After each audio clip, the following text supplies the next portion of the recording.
Hani anneanneme çorba söyleyecek. Çorba gelecek. Kapı çalacak. Anneanne sana çorba istedi. Ben yedim de sen de ye falan diyeceğim. Anneannem de o zaman ne gerek vardı falan filan diyecek. Dişlerini arayacak. Çorba dişe gerek yok diyeceğim. Tamam diyecek. Yiyecek. Çorba yiyene kadar o esnada ufacık bir süre var. O kadar çok uykum var ki o sürede ben uyurum. Çorbayı söyledim. Kapattım. Bir 15 dakika çorbanın gelmesini o marş eşliğinde yine bekledim böyle.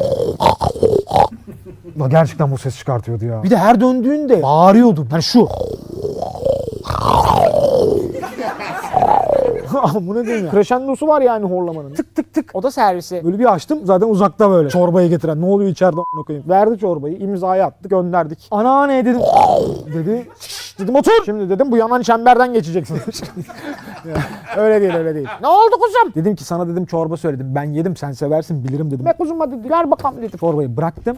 Dedim geri bir şipagat. Küt yataktayım. Hemen uyumaya çalışıyorum derken. Hani o ilk uyanır uyanmaz dişlerini almaya çalışmıştı ya. Keşke alsaymış ya.